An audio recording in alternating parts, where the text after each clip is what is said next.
Hindi ko rin talaga maintindihan. Iniisip ko pa lang, paano mo naaatim tumira sa magulong lugar?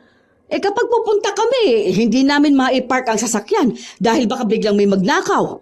O kaya magasgasan ng mga walang modong bata. Na kapag nakasira naman, sila itong iiyak lang ang mga magulang dahil walang pambayad. Paano nga naman sila makakabayad kung wala nga silang makain? Tapos ang ingay, parang palaging nasa palengke ang mga tao. Ang babaho. Tapos yung loob pa ng bahay niyang biyenan mong hindi mo maiwan. Napakakalat. Ay, Diyos ko, napakarumi. Hindi ka naman sana namin pinalaki sa ganung buhay. May yaya ka pa nga noon. Tapos yung anak mo, hindi mo man lang kuhanan ng mag-aalaga. Hindi ko po kukuhanan ng mag-aalaga ang anak ko dahil ako po mismo ang mag-aalaga sa kanya. Isa pa, dahil kay Arya kaya makalat ang bahay. Yung mga laruan po niya. At wala rin naman pong problema doon. Kasi kapag tulog naman na ang anak ko, nililigpit ko naman po. Yung mga sulat sa pader, kagagawan din po yun ni Arya. May bata sa bahay, ma. Siguro naman alam mong normal na magulo ang mga gamit. Hindi rin kami pwedeng basta maglagay ng kung ano-ano na pwede niyang maabot. Hindi yun dahil sa mahirap sila. O sa palagi ninyong sinasabi na walang pinag-aralan. Saka huwag niyo na pong idama yung mga tao na wala namang kinalaman sa atin. Mabait po si Mama Vanji. Ayoko rin lumaki ang anak ko na spoiled. Gusto kong makita niya rin ang isang side ng buhay kung saan lumaki ang tatay niya. Hindi yun bilang parusa, kundi pagmulat sa kanya na kahit may pera kami at mas may kakayahan kaming makuha ang mga gusto namin, hindi siya magiging matapobre katulad ng lola niya. Dahil alam niya ang buhay ng mga mahihirap. Hindi yung nakatingin lang siya sa baba na para bang iniisip na siya ang dapat tinitingala ng mga tao dahil lang sa mayaman siya. Yun po sana ang magets nyo, ma. Minsan, isa sa dapat na pakisamahan ay ang pamilya ng asawa ng iyong anak. Ito ang iyong mga balae. Ngunit paano kung magkaiba kayo ng pamumuhay? Ganon ang dinaranas ni Evangeline sa kanyang mga balae. Ang problema niya sa pagiging matapobre nila. Yun din ang sitwasyon na magdadala sa kanila sa isang leksyon na sadyang bibit-bitin nila ng panghabang buhay. Magagawa pa kayang magbago ng isang taong may nakasanayan ng pag-uugali? O magiging bilanggulang din ng sarili niyang kasalanan? Balae, sige, umupo na muna kayo rito. Hindi kayo nagsabi na pupunta kayo. Pasensya na ha, hindi pa nakapaglinis ng bahay. Ang dami kasi naming ginawa ngayon. Tapos kababalik ko lang galing ng palengke. Ay, salamat. O ano, kumusta naman ang benta ng isda ngayon? May nagsabi sa akin na matumal daw. Oo, matumal nga ngayon. Hindi kami masyadong nakakaubos. Dati kasi, bago mag-alas 3, nauubos na ang paninda. Hindi katulad ngayon. Ano ba naman tong bahay nyo? Ang baho pa ng sofa. Hindi nyo man lang ba ito nililinisan? Paano naman ang apo ko rito? Antonio, ano ba? Di ba nga sinabi na hindi pa nakakapaglinis? Kaya nga ang daming kalat sa paligid. Sa kamalay mo, kaya ganyan ang amoy ng sofa dahil minsan basa sila na umuupo dyan. Ay wag mo nang punahin lahat ng nakikita mo. Nag-aalala lang ako para sa apo ko. Bakit kasi ayaw nilang tumira sa bahay? Doon mas maayos at mas malinis. Dito pagpasok ko pa lang amoy ko na ang malansang paligid eh. Baka magkasakit naman ang bata. Hindi balae. Kasi ano yan, natapunan yan nung kinakain ni Arya kanina. Hindi pala agad nila nalinis. Sus, para namang amoy pawis na hindi ko maintindihan. Buti nasisikmura nyo tong ganitong amoy. Sa bahay namin ayaw ng anak ko ng ganito. Ewan ko kung bakit ba nagtitiis siya rito. Ang sakit sa ilong. Tonyo, di ba kinausap na kita kanina? Na huwag kang ganito kapag andito na tayo sa kanila. Oo, alam naman natin na mabaho ang bahay nila dahil malapit din ito sa kanal. Pero alam mo rin naman na masaya dito ang anak mo. Ako, pasensya ka na balae ha. Ito kasing asawa ko, alam mo na. Ay, oo nga pala. Baka may tubig kayong malamig. Nauuhaw na ako. Nasaan pala si Rita? Oo, sandali, kukuha ko ng tubig. May pinuntahan lang sila, pero alam ko nasa jeep na sila, pauwi na. Agad na ring umalis si Evangeline para pumunta sa kusina at kumuha ng tubig. Habang ang mag-asawa naman nilang bisita ay nakatingin lang sa paligid ng bahay. Baka sa mukha nila ang pangmamata sa itsura ng bahay ng kanilang balae. Doon kasi nakatira ang kanilang anak. Ilang beses na nilang kinausap si Rita na bumukod na lang sila ng bahay o kaya ay sa kanila na lang manirahan. Pero mismong anak nila ang nagsasabi na gusto nila sa poder ni Evangeline. Kaya sa tuwing dadalaw sila sa kanilang apo, nakikituloy din sila sa maliit na bahay ng kanilang balay. Tingnan mo nga yan. Bakit naman nakakalat pati ang mga damit ng apo ko? Tapos pati ang pader nila, ang daming mga sulat. Hindi ko kayang tumagal dito. Nakikita ko pa lang ang itsura ng bahay, nangangatin na ako. Ay, isipin mo pa ha. Tuwing uuwi siya galing ng palengke, amoy malansa siya. Ay, hindi ko maisip kung anong buhay ng anak natin dito. Bakit kasi ang tigas ng ulo nitong si Rita? Ilang beses na kasing pinagsabihan. Pwede naman silang bumukod ng bahay. Ikaw rin kasi may kasalanan eh. Una pa lang sinabi ko na sa'yo na ayoko dyan kay Jonathan. Ikaw tong konsentidor na ina, ayan tuloy. Mahirap ang napangasawa ng anak natin. Mabait naman si Jonathan. Magalang pa. Maganda rin naman ang trabaho niya. Kaya alam ko talaga na kaya niyang buhayin ang anak natin. Sa totoo lang, kaya naman talaga niyang bumili ng bahay nila. Baka kamo may umaawat sa kanya. Pinipigilan siguro ng ina. Natigilan na lang si Sally sa kanyang sinasabi matapos niyang makita ang kanyang balae na lumalabas ng kusina, bitbit ang isang pitsil at 2 baso. Inilapag ito sa maliit na lamesa matapos hawiin ang laruan ng bata na nakapatong doon. Ay, ito na ba yon, balae? Mahilig kayong gumamit ng plastic na baso, ano? Hirap pa namang hugasan ng ganito. Sa amin kasi, wala kaming gamit na plastic. Tulad ng baso, plato, kahit nga pitsil namin. Lahat pa puro imported. Kayo, sanay kayo sa ganito, ano? Ang cute lang din ng color. Sa bagay, ito lang kasi ang afford ninyo, no? Pero okay lang din naman. Ang cute talaga. Para hindi mabasag ni Arya. Alam mo naman kapag may kasamang bata sa bahay, ilang baso na kasi ang nabasag nun eh. Madalas pa kapag umiinom yun, hinihila lang yung baso. Baka mapano pa ang bata. Dapat sinasanay ninyo yung bata. Kapag nasa bahay naman yan, hindi niya nababasag yung ceramic na baso namin sa bahay. Baka mamaya akalain niya na ganyan lang ang mga baso. Gusto mo bang bigyan kita? Marami kami sa bahay. Sa susunod, kapag pumunta sila sa bahay, padadala ko ang mga gamit. Dami dun, mga galing ibang bansa pa. Para sana masanay rin si Arya na maging elegante ba? Kasi, hindi ba? Alam mo naman, na ayaw naming nagmumukang. Alam mo na, squammy yung bata. Hindi naman sa pag-aano ha, pero sana gets mo. Basta ayaw naming matulad sa buhay niyo ang apo namin. Baka mamaya kapag lumaki yan, maging ugaling kanal. Ano ba, Tonyo? Huwag kang ang ganyan magsalita. Kinakausap ko nga ng maayos, hindi ba? Ikaw kamo. Ikaw naman. Pinagdidiinan mo ugaling kanal sila.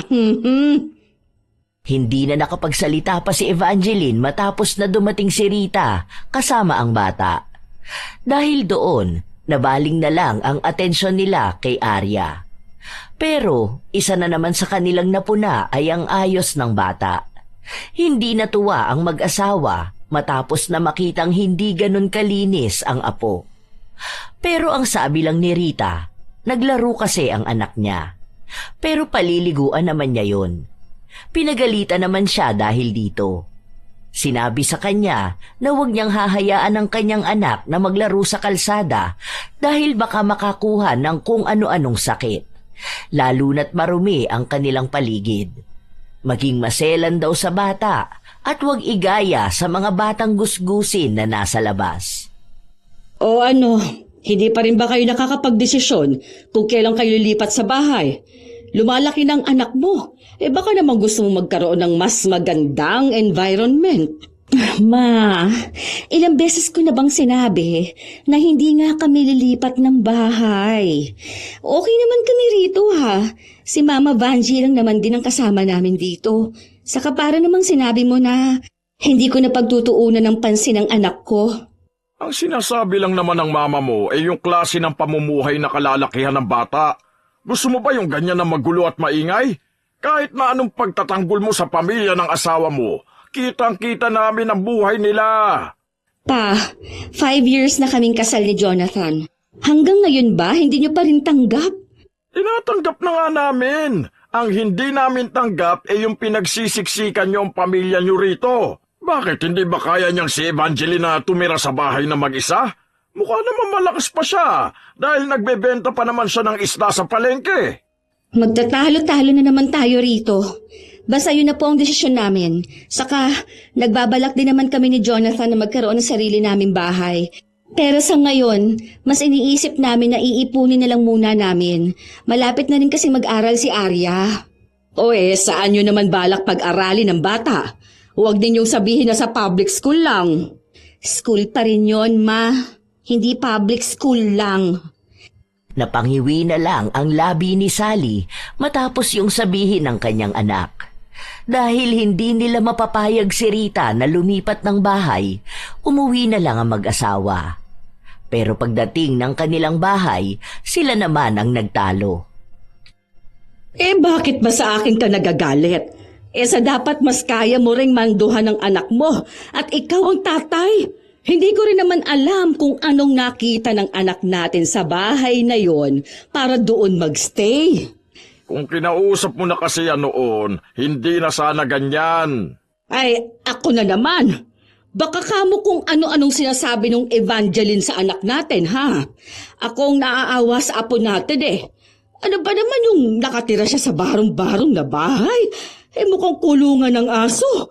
Ang kalat, ang baho, ang gulo-gulo. Tapos si Rita nahawa na rin sa kanila. Parang lumaki na rin sa kahirapan. Katulad na dun sa mga kapitbahay nilang pobre. Ikaw ang kumausap sa anak mo. Hindi pwedeng sa public school mag-aaral yung apo ko. Naku, sinasabi ko sa'yo, walang matututunan yan doon. Baka maging basagulero lang ang bata. Alam mo naman mga nag-aaral sa public school. Si Evangeline na lang ang kakausapin ko. Mukhang doon lang nakikinig si Rita. Sa paglipas ng mga araw, mas napapadalas na ang pagbisita ni Sally sa bahay ng kanyang balae. Habang ang asawa niya ay nasa kanilang bahay lang. Hindi naman ganun kayaman ang kanilang pamilya, pero kumpara sa buhay ni na Evangeline, mas nakakaangat sila. Isang beses pa, pumunta si Sally sa bahay ni na Evangeline kung saan naabutan niya itong kasama ang kanilang apo at wala si Rita. May inasikaso kasi sila ni Jonathan. Pupunta ata sila sa PSA. Kaya heto, pinakiusap muna sa akin ng bata. Come here, baby. Don't touch it. That's dirty, okay? Come to mamita. Dapat tinuturuan nyo ng English ang bata. Hindi ba sinabi ko na yun kay Rita? Sinabi ko na rin yun. Lagi kong pinapaalala yung sinasabi mo. Minsan naman kinakausap niya ng English si Arya. Dapat lahat kayo rito sa bahay gano'n ang ginagawa. Paano na yan? Ilang taon na ang bata tapos parang hindi pa masyadong magaling mag-English. Dapat umpisa pa lang, matuto na gano'n kinakausap. Hindi kasi ako magaling mag-Ingles kaya minsan Tagalog ko kinakausap. Na nga, balae. Hindi ka kasi marunong mag-English. Hindi ka ata nakapagtapos ng pag-aaral, ano? Kahit ba elementarya? Noon kasing kapanahunan namin, hindi talaga pinagtutuunan ng pansin yan. Bata pa lang ako, nagbebenta na ako ng isda. Pero umabot naman ako hanggang grade 4. May mga alam naman akong Ingles pero hindi ganun kagaling katulad sa inyo. Ganun pala. Kaya pala hanggang ngayon, nagbebenta ka pa rin ng isda. Ako kasi umabot ng kolehiyo. Oo, naging kabuhayan na namin tong pagbebenta ng isda. Saka pinapatigil na nga ako ni Jonathan eh. Ako lang talaga ang makulit. Para kasing hirap akong bitawan tong ganitong kabuhayan. Nakakaawa nga dahil matanda ka na, naghahanap buhay ka pa. Ganyan talaga kahirap ang buhay nyo, ano. Dapat kapag ganyang edad, nagpapahinga na eh. Baka nahihirapan ka na dito, nakikitira ang anak ko. Ikaw na lang kaya ang kumausap sa kanya at sabihin na sa bahay na lang sila tumira. Sinabi ko na yan kay Rita nung nakaraan pero ayaw naman niya. May nakita pa nga akong paupahan doon sa kanto eh. Kako sa kanilang mag-asawa, subukan naman nilang bumukod. Malaki naman na ang bata. Hindi naman na yan masyadong alagain, hindi katulad kapag sanggol pa lang, di ba? Ano kasi, si Rita ang ayaw. Ewan ko ba sa batang yun, dikit yata sa akin. Baka naman kasi may sinasabi ka sa kanya. Mamaya hindi totoo yung sinasabi mong ganyan, ha? Matanda na ako masyado para magsinungaling pa. Kaya ko nga sila pinagsasabihan para kahit paano sila na mismo ang kumilo sa pamilya nila. Ang ibig kong sabihin, yun bang hindi magmumukhang pasanin din nila ako? Lalo na kung magkakaroon pa sila ng isa pang anak, hindi ba? Sabihin mo kung wala silang pambayad sa bahay. Ako na lang muna ang sasagot. Kahit na ako na lang ang bayaran ni Jonathan. Mas maganda nga yung ganon, hindi ba? Ako, sang-ayon ako sa sinabi mo. Tama naman, nabumukod sila ng bahay. Kasi sa totoo lang, sobrang luma na nitong bahay ninyo. Ilang taon ka na bang nakatira dito? Naku, hindi ko natanda. Basta dito na kami nakatira ng asawa ko nung nagpakasal kami. Dito rin nakatira noon ang panganay ko at yung asawa niya. Pero nung mag-aaral na ang anak nila, saka sila lumipat ng bahay. Ganyan din yung manugang ko kay Rita. Dikit masyado sa akin. Ewan ko ba? May pag-asa pa palang umalis sila rito. Basta ganun na lang ang sabihin mo sa kanila, ha? Ako na lang kamo ang bahala sa bahay. Okay lang kahit wala ka na munang ambag. Naiintindihan naman namin na wala rin kita sa pagbebenta ng isda. Kunin ko muna si Arya, ha? Sabihin mo lang kay Rita, ako na lang din magbalik sa bata bukas. Kain ka na muna rito. Nagluto ako ng paksiw. Ay naku, hindi na. Sa bahay na lang. Meron kami dong lechong manok. Saka hindi ako masyado sa malansa. Hindi na rin ako magdadala ng damit ni Arya, ha? Kasi meron siya doon sa bahay. Bagong bili namin sa mall. Para magkaroon din siya ng bagong damit. Hindi ganito na mukhang sa ukay-ukay na bili. Hindi na lamang nagsalita si Evangeline. Hinatid na lang niya ang dalawa sa sakayan ng jeep. Tuwang-tuwa naman si Sally dahil kahit na paano ay makakasama niya ang kanyang apo. Isa rin sa nararamdaman niya kay Evangeline ay ang selos dahil nakukuha nito ang atensyon ng bata na palagi niyang kasama. Natatakot siya na baka balang araw ay mas mahal ni Arya ang isa niyang lola kaysa sa kanila. Pagkarating nila ng bahay, agad ding pinaliguan ni Sally ang apo at pinasuot ang pinagmamalaki niyang mga damit na binili niya. Next time, don't play dirt, okay? Hindi sumagot ang bata. Nakatingin lang siya sa kanyang laruan. Pero kinuha rin yun ni Sally. Hoy, huwag mo na nga itong laruin. Ano ba naman itong manika na to? Hindi ko na maintindihan ang itsura. Ang pangit naman nito. Pilit na binabawi ng bata ang kanyang laruan pero ipinatapon ito ni Sally sa kanilang kasambahay. Dinala niya rin ang apo sa kwarto kung saan mayroon doong mga bagong laruan. Pero ayaw ni Arya. Hinahanap niya ang kanyang manika. Dahil ayaw ibigay ng kanyang lola, umiyak ng umiyak ang bata. Nagwawala ito sa loob ng kwarto at anumang ibigay nilang laruan ay inihahagis nito. Kasabay pa ng kanyang pag-iyak ang pagtawag niya sa isa pa niyang lola. Dahil sa lakas ng kanyang boses, inis na nagtungo si Tonyo sa kwarto. Patahanin mo nga yung bata na yan. Gusto ko magpahinga. Paano ko namang patatahanin? Hinahanap yung lola niyang isa. Nagiging swail na bata na rin . Aba, tingnan mo nga't itinatapon ng mga laruan. Umayos kang bata ka ha, mapapalo kita. Hindi mo nga pwedeng laruin yon dahil nga marumi na yon. Wala na, pinatapon ko na. Oh, ito ang Barbie. Mahal yan. Hindi yan nabibili ng basta-basta kung saan-saan ha. Mas maganda yan kaysa doon sa bigay ng isa mong lola. Kahit na anong sabihin niya sa bata, hindi ito tumitigil sa pagdadabog. Kaya pinakuha ulit ni Sally ang manika at ibinalik kay Arya. Doon lang natigil sa pag-iyak ang bata. Ang akala ni Sally, doon na matatapos ang problema niya sa bata, pero muli itong umiyak noong pinipilit niyang kumain ng manok ang apo. Ano ba? Kainin mo na to. Ako, naiinis na ako sa iyong bata ka ha. Ano bang gusto mong pagkain? Yung pang mahirap ba? Tigilan mo ako sa kagaganyan mo, Arya. Kanina pa ako naiinis sa'yo. Huwag mo kong iyakan dyan, ha? Lola mo rin ako, kaya huwag kang tawag ng tawag doon sa isa. Akong nandito, kaya't umayos ka. Tumigil ka dyan sa pag-iyak.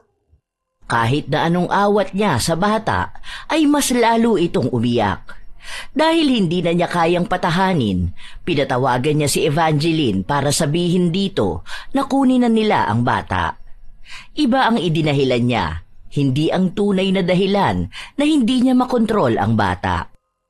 Oo na, parating na rito yung isa mong lola, yung hampas lupa. Ito na nga bang sinasabi ko? Malaking problema ang kahaharapin namin dahil nasasanay ka na sa buhay mahirap.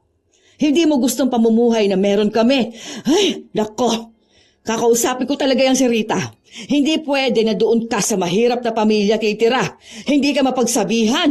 Ang tigas ng ulo mo kay bata-bata pa. Halatang problemado si Sally sa kanyang apo. Ilang minuto lang din, dumating na sina Evangeline at si Rita. Nang makita siya ng apo, agad na tumakbo ito sa kanya. Buti naman, dumating na kayo. Sige na, Balae. Upo ka muna sa malambot at mamahalin naming sofa. Hindi na, Ma. Saglit lang kami. Kukunin lang talaga namin si Arya. Ha? Hindi ba kayo kakain dito? Tara na, magpapaluto ako ng ulam natin. Gusto niyo ba ng sinigang? Meron pa kasing ulam sa bahay, Ma. Nagluto si Mama Vanji ng paksiw. Favorite yun ni Arya. Pwede ba tayong mag-usap muna, Harita? Halika, may sasabihin lang ako. Napag-usapan kasi namin ito ng papa mo. Andoon siya sa kwarto niya, hindi lumalabas at nagtatampo. Sige na, ayos lang. Dito na lang muna kami ni Arya. Hihintayin ka na lang namin. Oo, Balae, upo ka na lang muna dyan. Basta hindi ka naman amoy malansa ngayon. Tara na, Rita. Dito tayo sa kwarto sana ni Arya. Kunin mo na rin ang mga damit na binili namin para sa kanya. Galing pa ito sa mall, kaya mahal yan. Tungkol saan po ba, Ma? Ano? Wala ka na ba talagang balak alisin ang anak mo doon sa squatter? Hindi naman yung squatter, Ma. Sadyang marami lang bahay. Hindi naman ganun kasiksikan. Alamin niyo muna ang ibig sabihin ng squatter. Squatter pa rin yun para sa amin ng tatay mo. Wala ka nang balak? Hindi ka ba natatakot dyan sa magiging ugali ng bata? Diyos ko, kung umasta yan dito walang kahinhin-hinhin. Halatang pinalaki sa lugar ng may hirap. Pinapayagan mo ba yan na makihalubilo doon sa mga pobre ninyong kapitbahay? Hindi ba ang sinabi ko, huwag mong gagawin yon? Oh, paano na lang natin isasama yan kapag may mga kids party? Baka gumawa yan ng gulo doon, gayahin yung gawain ng mga mahihirap na tao. Naaawa ako sa apo ko, ha? Ano bang gawain ng mga mahihirap na tao, ha, Ma? Hindi nyo lang talaga kilala ang apo ninyo. Kasi kahit naman sa akin, gusto nyo kayong magmando eh. Kaya si Kuya nagpunta na lang sa ibang bansa. Huwag nyo na rin namang iparinig yung mga ganyan ninyong sinasabi. Kawawa naman si Mama Vanji. Alam naman po niya na mahirap lang sila. Mas lalo niyo pang pinamumuka. Di inamin mo na rin talagang doon ka nasanay? Sa kahirapan? Para saan pala ang paghihirap namin sa'yo ng papa mo kung ganyang buhay lang rin naman pala ang gusto mo? Baka sa susunod niyan, makikita kong nangangalakal na lang kayo ng apo ko. Hindi naman kami ganyan kahirap, Ma. Sadyang iba lang talaga ang gawi dito sa bahay. May negosyo si Mama Vanji, kahit pa sabihin mong bentahan ng isda sa palengke. Kung sakali, pwede ko rin yun gawin dahil may pwesto na siya sa palengke. May trabaho rin ang asawa ko. At may ipon kami para kay Arya. Ang sinasabi ko lang po, gusto ko lang din iparana sa anak ko yung kalayaan na hindi ko naranasan. Hindi naman ibig sabihin na hinahayaan ko siyang marumihan. Pinababayaan ko na siya eh.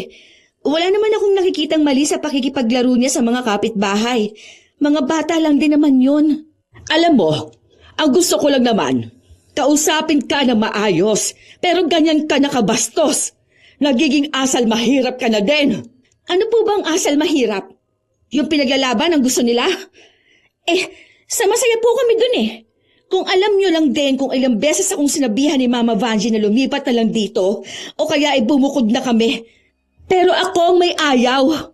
Bakit ayaw mo pa? Huwag mo sabihin mas mahal mo pa siya kesa sa amin ng papa mo. Ay nako, huwag mo lang itong iparirinig sa papa mo dahil magagalit talaga yon. Hindi ko alam paano ko ipaliliwanag. Hindi ko rin talaga maintindihan. Iniisip ko pa lang, paano mo naaatem na tumira sa magulong lugar na yon? Ha?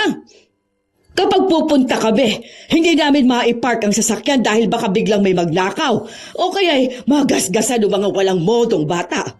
Na kapag nakasira naman sila iiyak lang ang mga magulang dahil walang pambayad. Paano nga naman sila makakabayad kung wala nga silang makain, hindi ba? Tapos ang ingay, parang palaging nasa palengke ang mga tao. Ang babaho. Tapos, yung loob pa ng bahay niyang biyenan mong hindi mo maiwan. Napakakalat, napakarumi. Hindi ka naman sana namin pinalaki sa ganung buhay. May yaya ka pa noon. Tapos yung anak mo, hindi mo man lang kuhanan ng mag-aalaga. Hindi ko po ikukuha ng mag-aalagang anak ko dahil ako mismo ang nag-aalaga sa kanya. Isa pa, dahil kay Arya, kaya makalat ang bahay. Yung mga laruan niya. At wala naman kaming problema doon. Kasi kapag tulog naman na ang anak ko, nililigpit ko naman po. Yung mga sulat sa pader, kagagawan din yun ni Arya. May bata sa bahay, Ma. Siguro naman alam mong normal na magulong mga gamit. Hindi rin kami pwede basta maglagay ng kung ano-ano na pwede niyang maabot. Hindi yun dahil sa mahirap sila o sa palagi mong sinasabi na walang pinag-aralan. Saka, huwag niyo na pong idama yung mga tao na wala namang kinalaman sa atin. Mabait po si Mama Vanji. Ayaw ko ring lumaki ang anak ko na spoiled. Gusto ko makita niya rin ang isang side ng buhay kung saan lumaki ang tatay niya. Hindi yon bilang parusa, kundi pagmulat sa kanya na kahit may pera kami at mas may kakayahan kaming makuha ang mga gusto namin, hindi siya magiging matapobre katulad ng lola niya. Dahil alam niya ang buhay ng mga mahihirap. Hindi yung nakatingin lang siya sa baba na para bang iniisip na siya ang dapat tinitingala ng mga tao dahil lang sa mayaman siya. Yun po sana, ma-gets nyo, Ma. Hindi na naghintay pa si Rita na magsalita ang kanyang ina. Agad na rin silang umalis. Hindi na niya hinanap ang kanyang ama para magpaalam. Dahil sa mga salitang sinabi niya, mas lalong nakaramdam ng galit ang ina. Hindi niya matanggap na gano'n na lang siya sasagutin ng anak. At para sa kanya, walang kwenta ang mga salitang sinabi nito. Nalaso na talaga niyang Evangeline ang utak ng anak ko. Naging utak squatter na eh. Kung ganun lang kadali na bago ang ugali ng anak kong lumaki sa karangyaan, paano pa kaya ang apo ko? Hindi to pwede. Kailangan kong gumawa ng paraan. Dapat mapalapit sa akin ang apo ko. Kahit na ayaw nilang magpunta sa bahay ni na Evangeline, pinilit niya ang kanyang asawa na makisama sa kanilang balae. Nang sa gayon, makita ng kanilang anak kung paano sila nagiging mas malapit sa kanilang apo. Yun na lang ang tanging paraan na naiisip ni Sally. Isang araw, nag-aya silang kumain sa labas. Wala si Jonathan, kaya si Rita at ang anak nito ang kasama. Naroon din si Evangeline. Sige na, order na kayo. Ikaw babalae, ano bang gusto mo rito? Alam mo bang basahin kung ano tong nasa menu? Paano niya malalaman kung wala naman niyang pinag-aralan? Ang alam lang ata niya ni iba't ibang klase ng isda. Tonyo, ano ba? Kinausap na kita, hindi ba? Ang sabi ko, huwag kang magsasalita ng ganyan. Kaya nga tayo nasa labas para maranasan naman ni Balae ang kumain sa sosyal na restaurant. Alam mo na nga na hindi pa siya nakakakain sa ganito dahil mahal. Talagang sasabihin mo pa. Pasensya ka na ha, Balae. Parang pangmamaliit ata ang ginawa ninyong pag-aaya sa amin, Ma. Sige po, pakihiwalay na lang ang bill dahil may pambayad kami. Ako nga ang nag-aya, ibig sabihin akong magbabayad. Tinatanong ko lang naman kung ano bang gusto niyang kainin, minamasama mo na naman. Para naman po kasing may iba kang sinasabi. Huwag na kayong magtalo. Andito tayo para maging masaya. O sige, kahit ano na lang sa akin. Totoo naman na hindi ko mabasa ang nakasulat Siguro, ito na lang. Salamat sa libre mo, Balae. Tingnan mo. Kung si Evangeline nga walang problema sa kanyang sinabi ko. Alam niyang walang mali doon. Nakasimangot lang si Rita kahit na sa pagkuha nila ng litrato. Nagpanggap lang siyang nakangiti nung pinagalitan siya ng kanyang ama. Habang kumakain sila, kung ano-ano na lang din ang kanilang napag-uusapan. Pero madalas pa rin doon ay ang pangmamaliit ni Sally sa kanyang Balae. Hindi direkta, pero bawat salita niya ay may laman.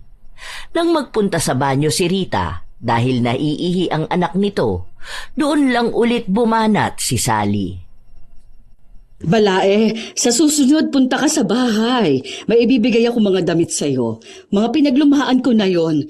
Pili ka doon bago ko ibigay sa kasambahay namin, ha? Para naman mas maganda ang maisuot mo, hindi ba? Para kapag halimbawa ganito na lalabas tayo o kayo ni na Jonathan, meron kang maisusuot. Bakit? Hindi ba maganda itong suot ko? Kabibili ko lang nito. Binili mo pa yan?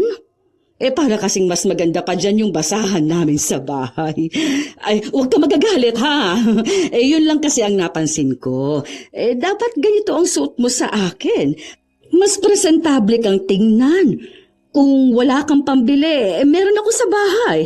Huwag kang mahiya na lumapit sa akin, ha? Hindi kasi ako komportable sa mga ganyang damit. Mainit kasi sa bahay. Tapos sa palengke lang din naman ako pupunta. Yun na nga sa palengke. Tapos magbebenta ka ng isda. Kapag espesyal na araw, wala kang magamit. Tapos bibili ka na nga lang sa bangketa pa. Hindi mo ba talaga kayang bumili ng mas mahal na damit? 50 lang yata yan Lalo mo naman pinangangalanda kang mahirap ka. Ano na lang ang sasabihin ng mga tao makakakita sa atin dito? Parang nakakahiya na ipakilala ka bilang Balae namin. Anong iisipin nila na napariwara ang anak namin? Na baka nakapangasawa lang siya ng magbobote? Wala naman akong nakikitang mali. Hindi naman nasusukat ang halaga ng isang tao base lang sa damit na suot niya. At ang pagiging magbobote ay marangal ding trabaho. Ang asawa ko noon, nakilala ko siya bilang magbobote. Pero nagsumikap naman siya. Kaya nga napagtapos namin ang mga anak namin. Ngayon, may magaganda silang trabaho. Tapos hindi ka pa rin makaalis dyan sa pagiging mahirap mo. Dito kasi ako komportable. Nako, huwag kang ma-offend sa sinasabi ng asawa ko. Kasi sa totoo lang, minsan nagtatanong yung mga kumare ko tungkol sa'yo. O kapag nakikita ka nila, parang naaawa nga raw sila. Ako naman ang nahihiya kasi baka kung ano na lang ang isipin nila sa pamilya namin at sa anak namin. Okay lang, Balae. Hindi naman mabilis sumama ang loob ko. Tanggap ko rin naman yun. Sadyang hindi ko lang kayang mabuhay ng marangya.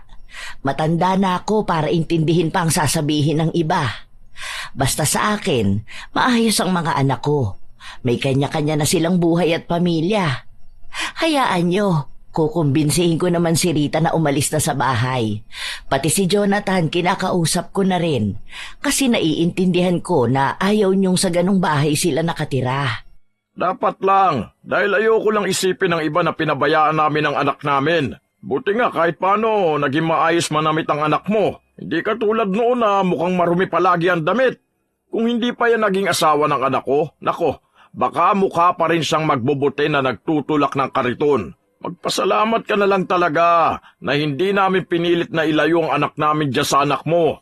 Kahit na hanggang ngayon hindi ko alam kung bakit sa kanya pa pumatol si Rita. Ang dami manliligaw ng anak ko na mayaman May mga anak pa ng politiko, tapos may mga negosyante. Ano ka ba? Mabait naman si Jonathan. Yayaman ka ba sa kabaitan? Isa pa, masipag siya.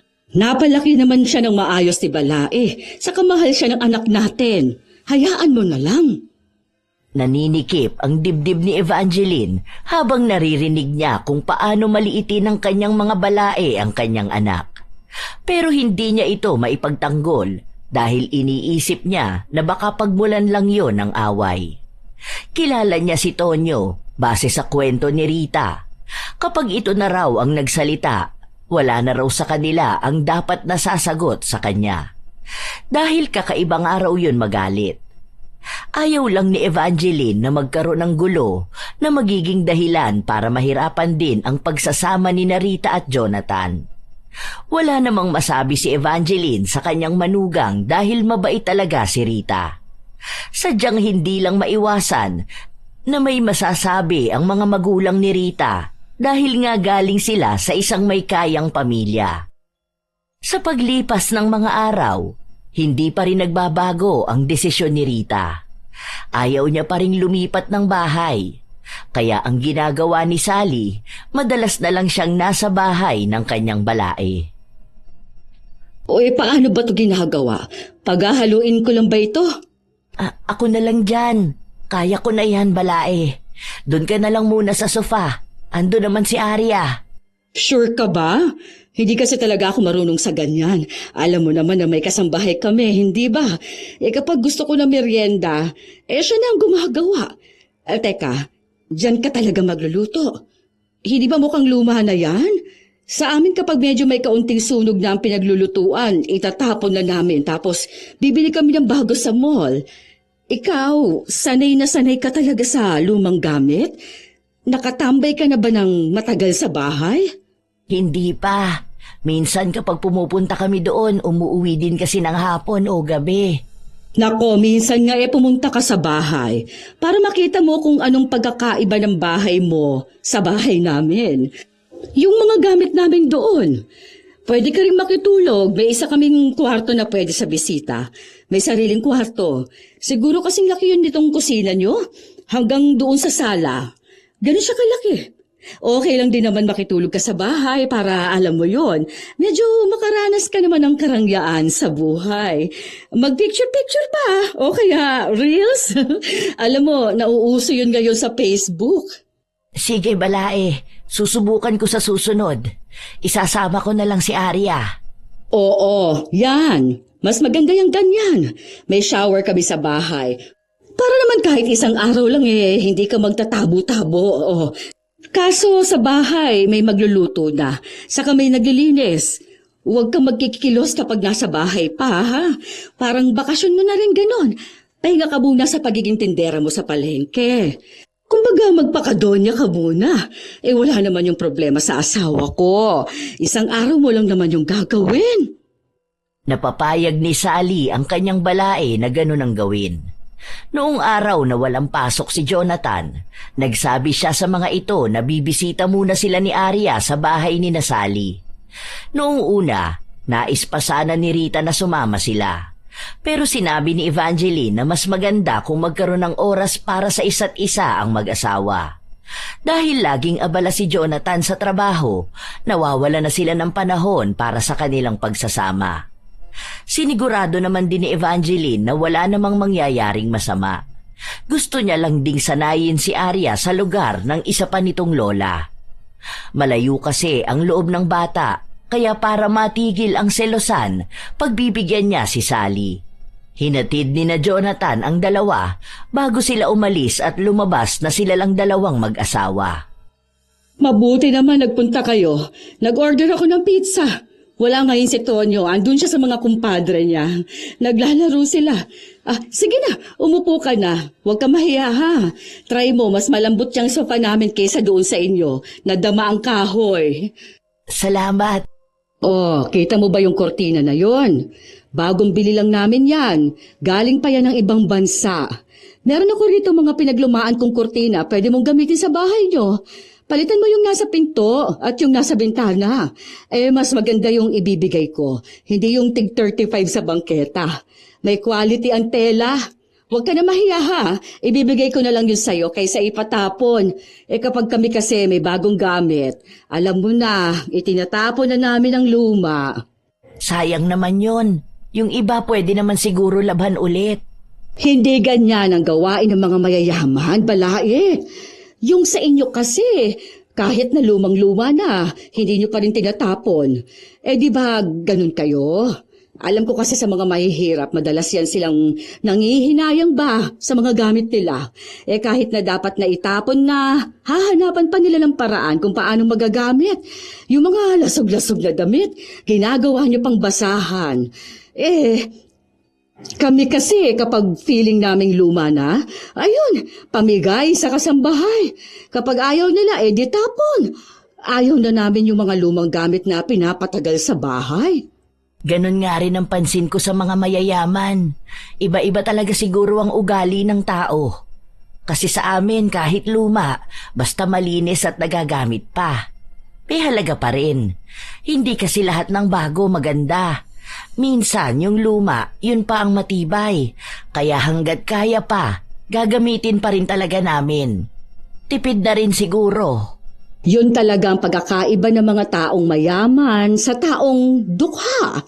Pero ikaw, balae, dapat iba na ang gawin mo. Wala ka naman na rin pinapaaral. Saka wala ka na rin asawa. Bakit hindi ka nalang lumipat ng bahay? Doon sa mas maganda. Total, sunod ng sunod sa ang anak ko What if ikaw na lang ang lumipat? Huwag ka mag-alala. Tutulong kami ng asawa ko para sa bagong bahay nyo. Alam naman namin na hindi mo kayang bumili ng bago.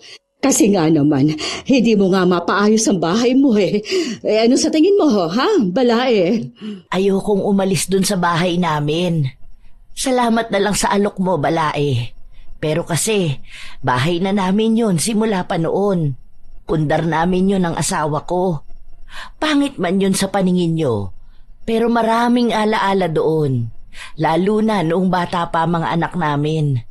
Sa hirap ng buhay namin noon, dati tagpi-tagping yero at kahoy lang yon.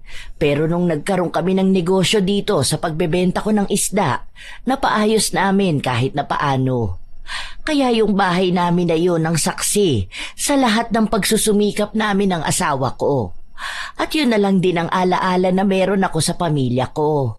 Alam ko naman yon. Pero ilang taon na naman nang patay ang asawa mo, hindi ba?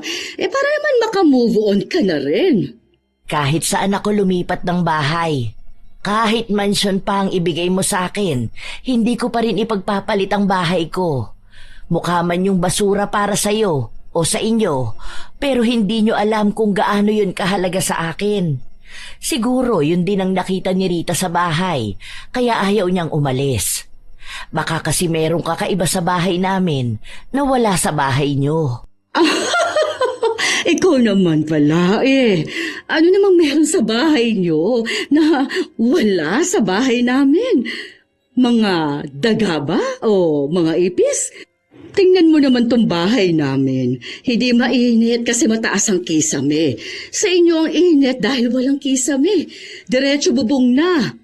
Malaki itong bahay namin. Ang gaganda ng mga gamit, mga branded, mga bago pa, pati gamit sa kusina, pati mga kwarto. Kaya huwag mong ipagkukumpara ang bahay mo sa bahay namin.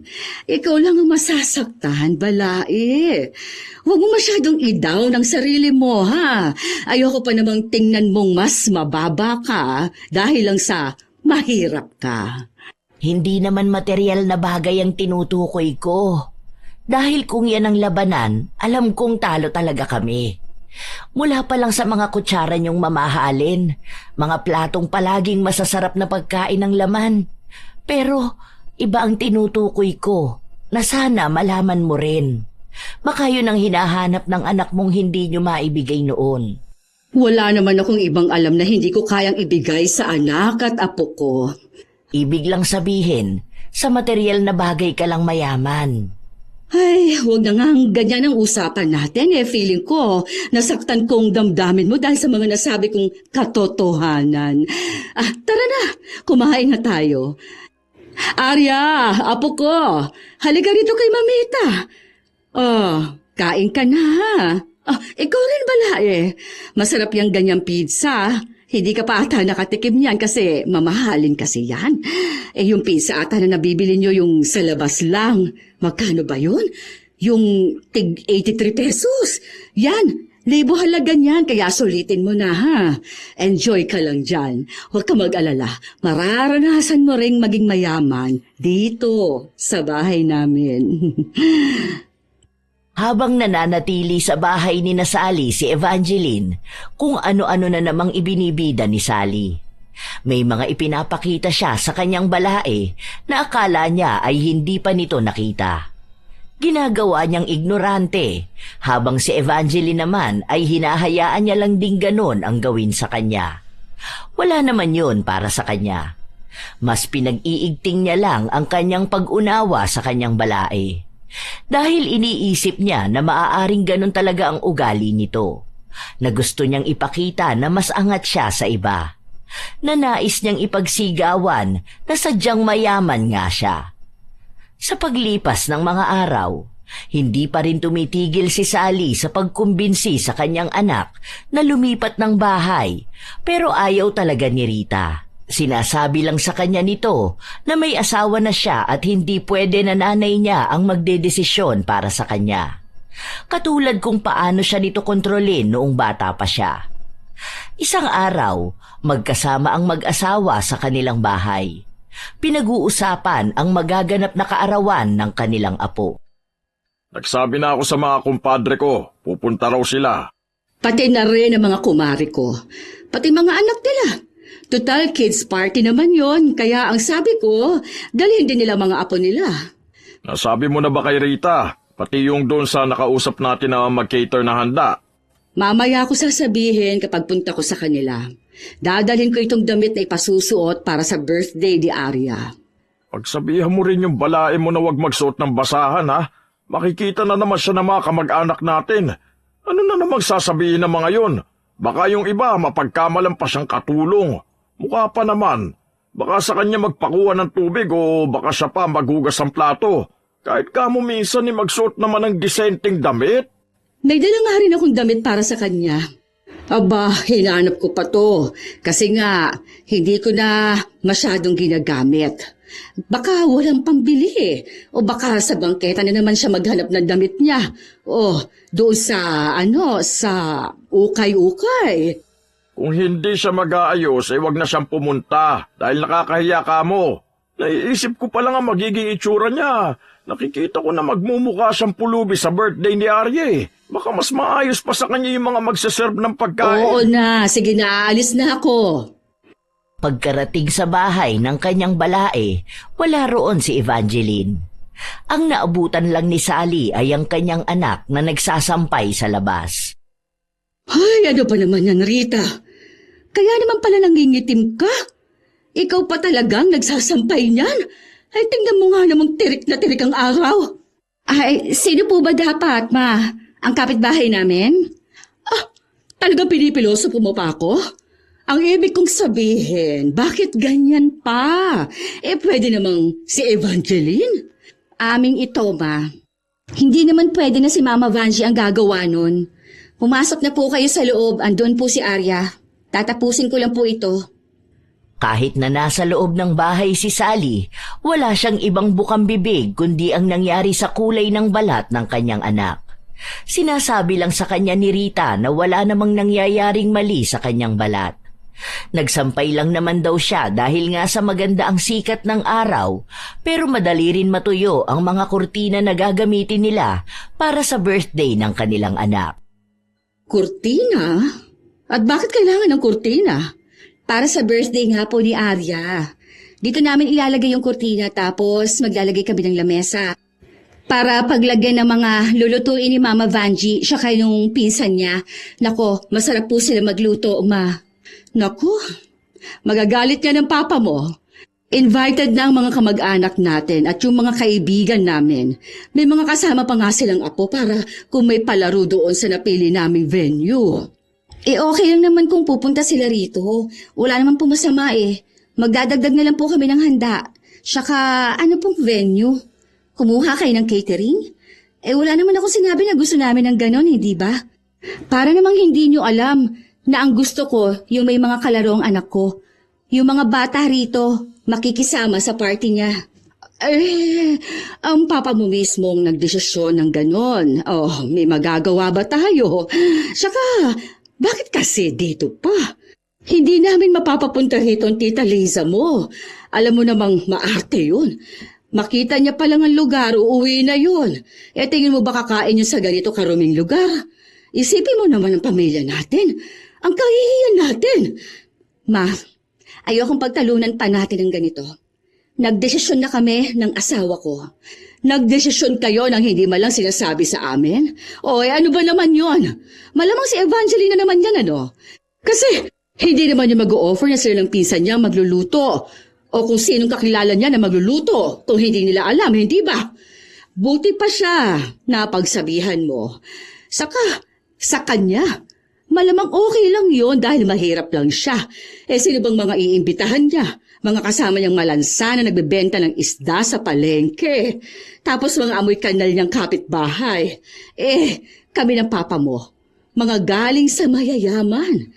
Mga ninang mo, mga ninang niyang anak mo. Ano ba naman yan? Hindi kayo dito maghahanda. Ma, please naman.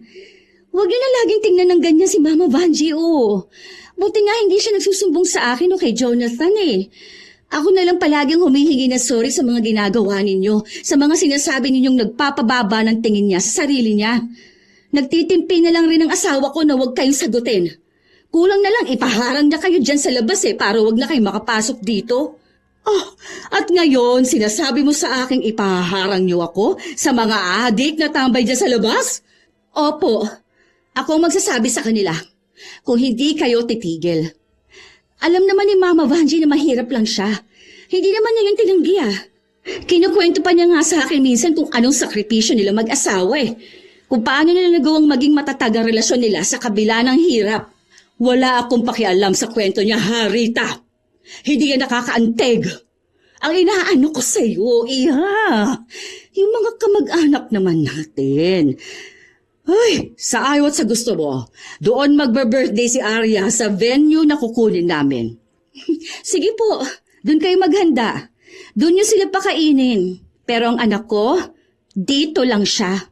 Dito siya magse-celebrate ng birthday niya kasama mga batang sinasabi niyong amoy kanal. Gusto kong magkaroon ng magagandang alaala ang anak ko, hindi yung turo ng pagmamataas. Pumunta kung sinong kaya masikmura ang buhay ng mahirap. Pero kung matapobre lang po na gaya ninyo, doon na lang po. Ipasama doon sa hiwalay ng handaan. Huwag po rito.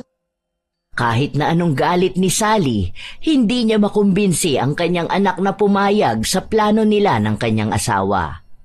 Kahit na si Evangeline pa ang kausapin nila, sinasabi lang sa kanila na sina Rita at Jonathan pa rin ang magdedesisyon dahil anak nila ang may kaarawan. Dahil sa nangyayari, pati sina Tonyo at Sally ay nagtatalo na rin. Bakit hindi mo kayang kontrolin ang anak mo? Talagang inayaan mo pang sa basurang lugar na yun magdiriwang ng kaarawan ng apo ko? Alam mo naman kung gaano katimawa ang mga mahihirap na tao Mamaya kapag kainan na magkagulo mga yun. Bakit sa akin ka nagagalit? Ha? Kasalanan ko ba tigas ang ulo ng anak mo? Sinabi ko na sa kanya yan na kung gaano kapatay gutom ang mga kapitbahay nila. Tapos mga gusgusing bata pang gusto niyang maging imbitado. Pero ano bang ginawa niya? Hindi naman siya nakinig sa akin. Yung balaay mong amoy isda, dapat yun ang pagsabihan mo. Sinabi ko na nga sa'yo na ayaw niya rin, hindi ba? Palibhasa, may lagay siguro siya makukuha. Kapal talaga ng mukha ng babaeng yun. Ayaw pa sigurong ipaimbita sa atin ang mga kamag-anak natin. Hindi pwedeng ganyan. Gawa mo ng paraan. Kung pwede, kahit ipabarang mo siya, gawin mo na lang. Ayokong kung gaganapin sa basurang lugar na yun ang birthday ng apo ko. Ayokong makihalubilo sa mga timawa. Ang lalagkit nilang tignan. Tapos kapag umahangin pa, naamoy ko pa yung mabaho nilang amoy. Mga amoy pawis na hindi ko maintindihan. Basta ayoko ron. Ikahihiya kong imbitahin ang mga kumpadre ko kung sa ganong klase ng lugar. Lugar na mga dukha. Walang ibang naintindihan si Sally sa sinabi ng kanyang asawa, maliban na lang sa sinabi nitong ipabarang. Matagal na yung sumagi sa kanyang isip pero hindi niya ginagawa. Dahil hindi naman siya masyadong naniniwala sa ganon. Pero mukhang yun na lang talaga ang bagay na kailangan niyang subukan para lang wag matuloy ang handaan na nais ng kanyang anak. Kinabukasan, nagpunta siya sa kakilala niya. Nagtanong siya kung may kakilala ba sila na marunong sa mga barang. Ang isa niyang kaibigan ay may itinuro sa kanyang bahay. Nang makapunta siya, pinababalik siya sa susunod na araw at kailangan dala niya ang mga kailangan para magpabarang. Para makakuha ng buhok ni Evangeline, dumalaw siya sa bahay nito. "Balae, napadalaw ka. Hindi mo ba nasalubong ang dalawa? Kalalabas lang ni Narita at Arya." Hindi ko sila nakita. Baka nakasakay na sila nang bumaba ako. Saan daw ba ang punta? Parang magpapapicture ata para daw sa invitation. Hindi ko sigurado. Basta yun ang sabi sa akin ni Rita. Oo nga pala. Teka lang, kukuha ko ng tubig. May ginawa akong merienda, baka lang gusto mo. Hindi ko alam kung kumakain ka ng palitaw. Sige lang, kahit tubig lang. Paalis na rin naman ako. Akala ko kasi andito si Rita. Umalis si Evangeline para magpunta sa kusina, habang si Sally naman ay napatingin sa isang tumpok ng buhok na nasa suklay. Pasimple niya yung kinuha at binulsa. Ilang sandali pa ay dumating na rin ang kanyang balae. Nagkaroon lang sila ng kaunting pag-uusap, tapos noon ay nagsuklay si Evangeline gamit ang suklay na pinagkunan ng buhok ni Sally. Nang sumapit na ang araw na babalik siya sa mambabarang, tuwang-tuwa siyang ibinigay ang buhok na nakuha niya. Balita niya rin, magaling ang mambabarang na yon. Kaya niyang patayin ang isang tao gamit lang ang isang insekto, pero hindi ganon ang pinagawa ni Sally. Gusto niya pa rin naman mabuhay ang kanyang balae. Ang tanging nais niya lang ay mailayo ang loob ng kanyang anak at apo. Upang sa ganon, mapilitan si Rita na sumunod sa kanya. Kapag nangyari yun, mapapasunod din naman nila si Jonathan. Tuwang-tuwa si Sally matapos niyang malaman na umiepekto na ang barang na pinagawa niya. Pagka-uwi niya sa bahay, sinabi niya sa kanyang asawa na ituloy na nila ang handaan sa kung ano ang una nilang napag-usapan. Bakit? Napapayag mo na ba si Rita? Hindi pa naman. Pero alam ko, siya na rin ang kusang magsasabi sa akin na gawin na lang ang plano natin.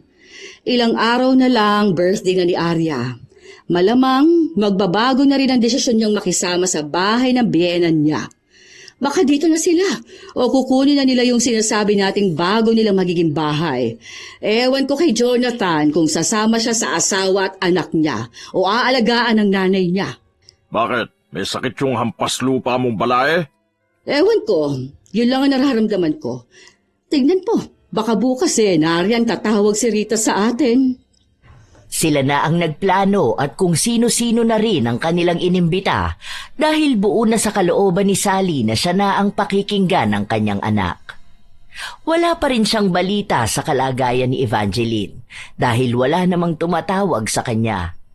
Hindi na rin siya nag-abala pa na bumisita sa bahay ng kanyang balae. Hanggang sa isang hapon, habang nakikipaglaro siya ng baraha sa mga kaibigan, biglang tumawag sa kanya si Jonathan at ibinalita na may masamang nangyayari kay Rita. Kadadala lang nila sa ospital. Agad na nataranta si Sally, kaya pinuntahan niya ang kanyang asawa. Ano raw ba nangyari?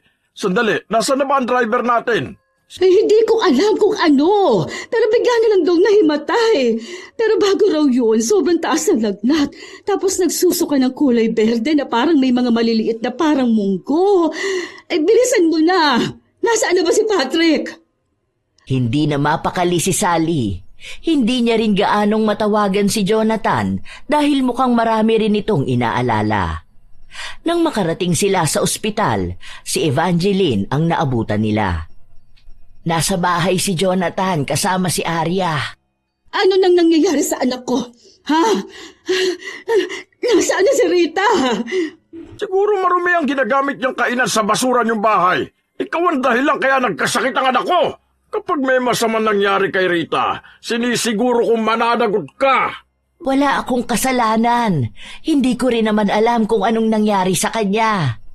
Ang alam ko lang, bigla siyang sumigaw tapos namimilipit na sa sakit ng ulo. Tapos nun, bigla na lang siyang sumuka. Akala nga namin may nakain siya.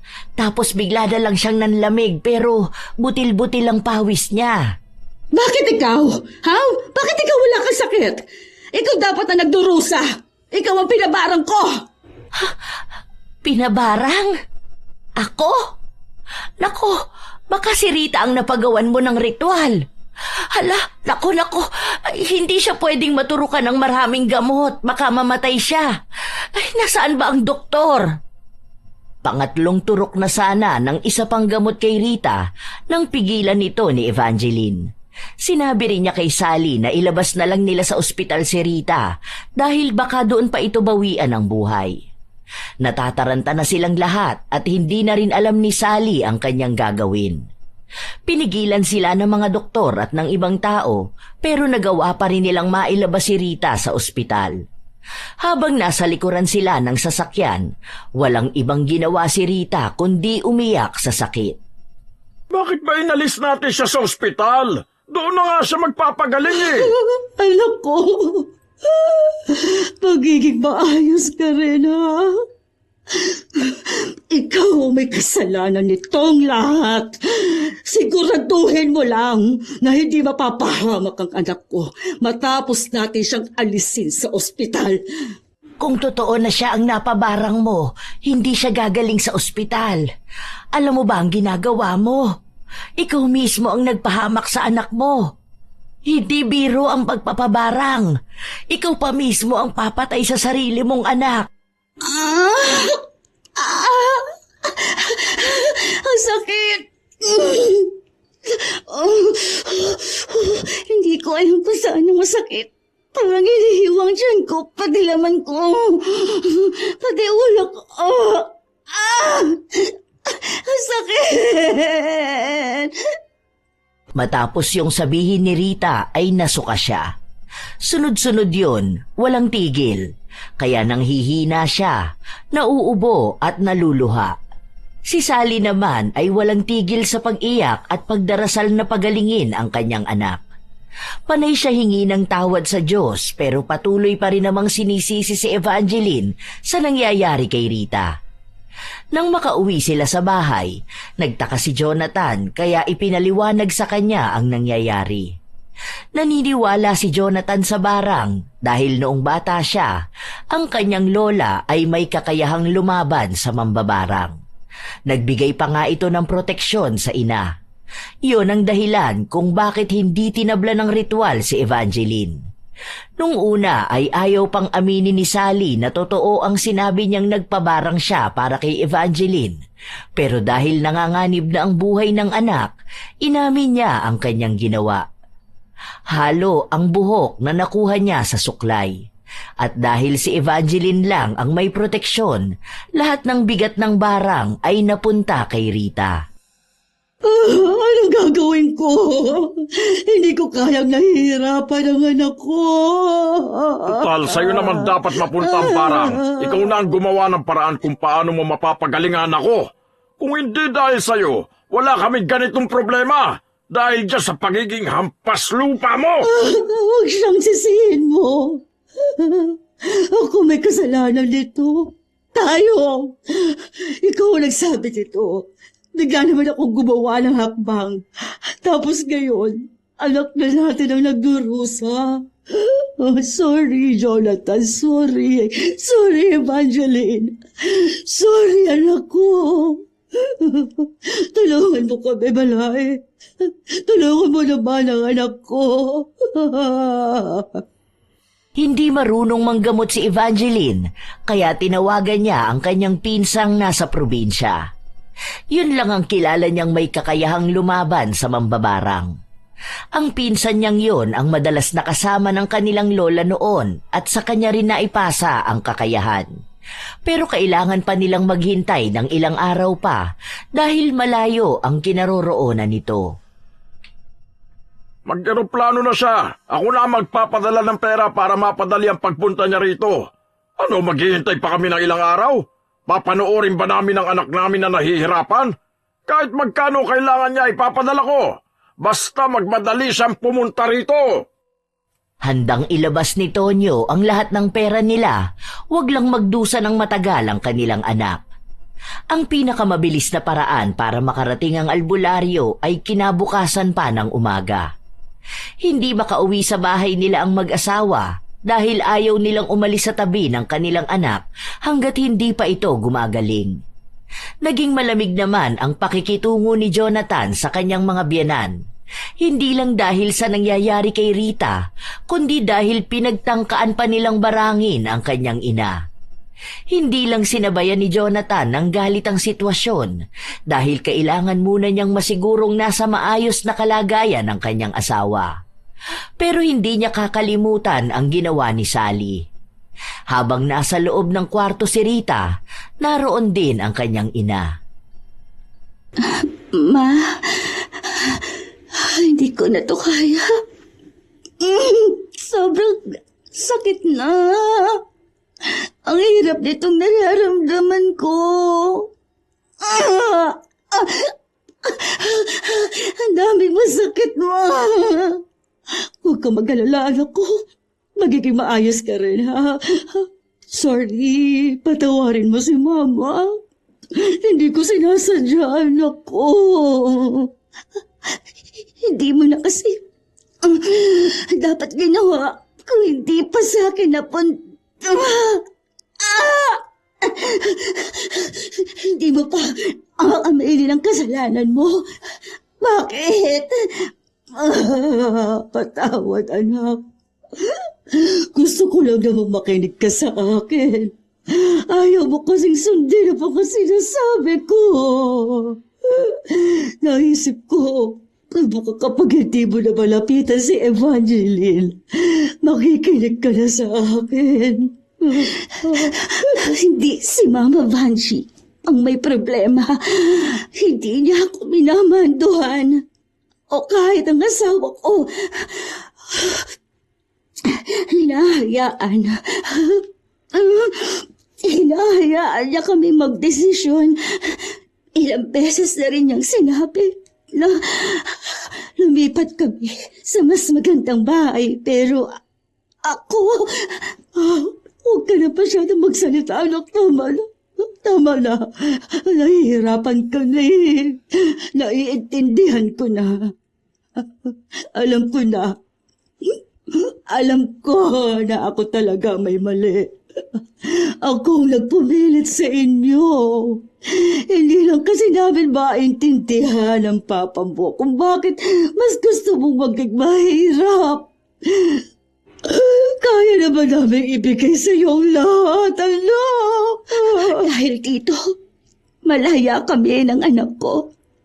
Hindi namin kailangan sumabay sa gusto nyo na dapat palagi magpapakita ng maganda sa iba. Gusto ko rin.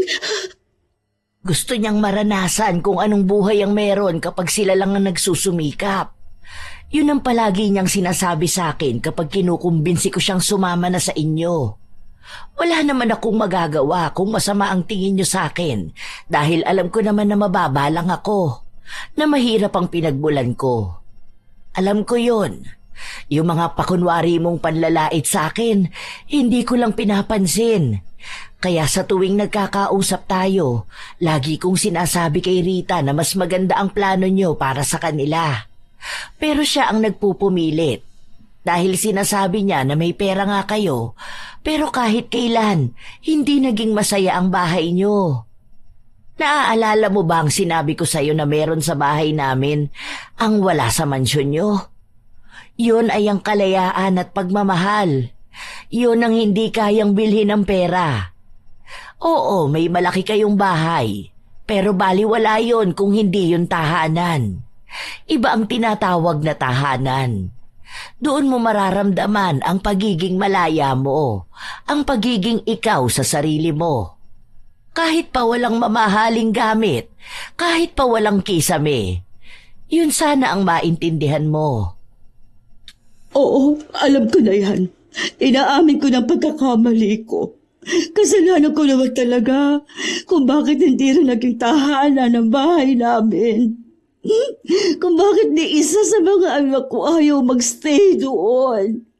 Dahil gusto kong pati sa paglaki nila, pati sa mga anak nila, ako susundin. Hindi ko sila hinayaan para sa sarili nila. Tapos, nang nakikita kong masaya siya rito, kahit na mahirap ang buhay, naiinggit ako. Bakit hindi ko yun makuha kahit na mas maganda naman sana ang buhay namin? Yun ang kinainisan ko sa'yo. Kaya nga, ngayon, humihingi ako ng tawad. Ang laki-laki ng pagkakamali ko. Kung hindi pa napahamak ang anak ko, hindi ko pa mapagtatanto kung anong mali ko. Alam ko, mahirap paniwalaan ang sinasabi ko, pero labis talagang pagsisisi ko. Baka sa mga mata ni Sally na totoo ang kanyang sinasabi.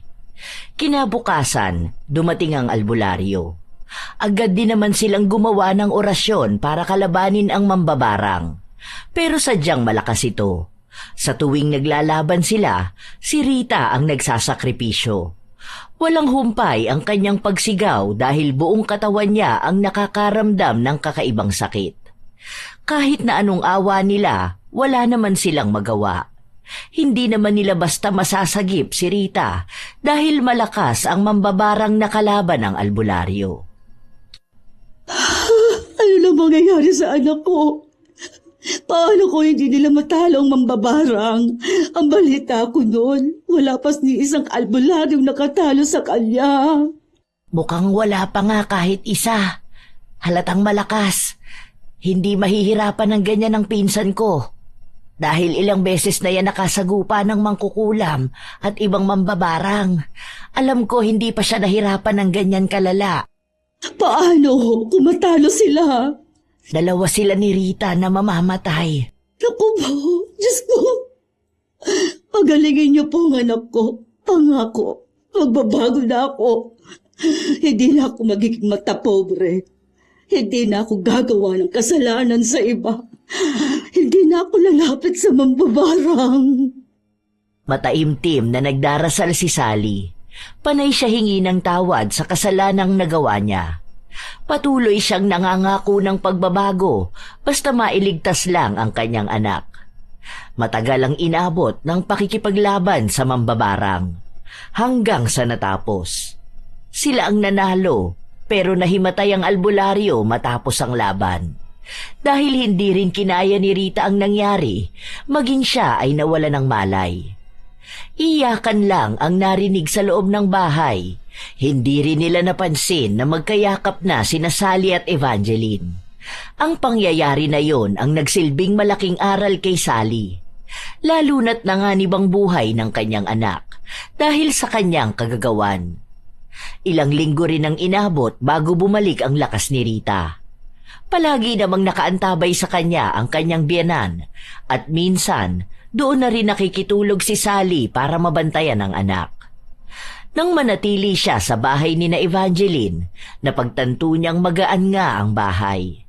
Nakakatulog siya ng maayos kahit na hindi ganon kalambot ang kama. Pero kahit na ganon, hindi pa rin siya pinapansin ni Jonathan. Masama pa rin ang loob nito kaya sinubukan niyang kausapin. Humingi siya ng tawad at sinabi niya na hindi naman kailangang madaliin kung sadyang mahirap magpatawad, pero handa naman siyang maghintay. Dahil sa nangyari, Hindi rin natuloy ang handaan noong kaarawan ni Arya, kaya naisipan nilang ituloy yun sa paraan na nais ni Narita. Sa araw kung kailan pwede na rin silang maghanda. Inimbitahan ko ang mga kumpadre ko. Sinabi ko ang location. Hindi ko alam kung sino ang pupunta. Siguro kahit wala na lang.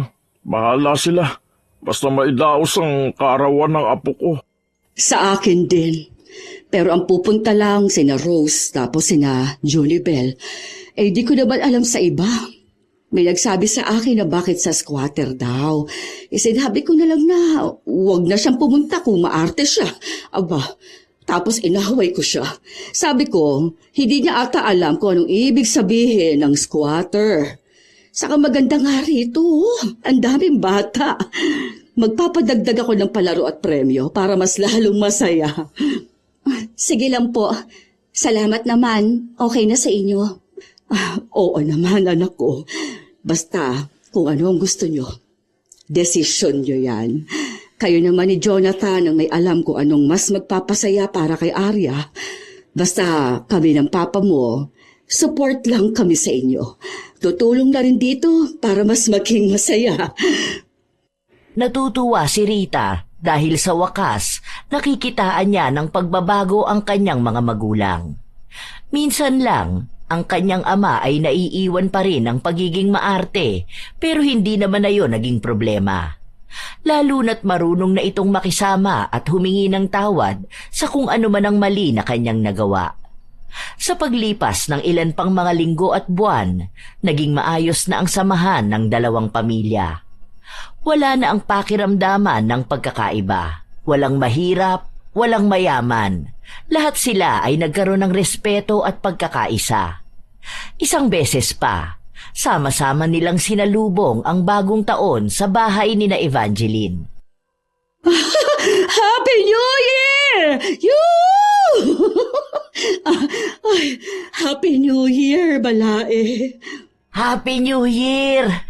Ang daming nangyari ngayong taon, pero masaya ako na sinalubong natin ang panibagong taon ng mas masaya at mas maayos.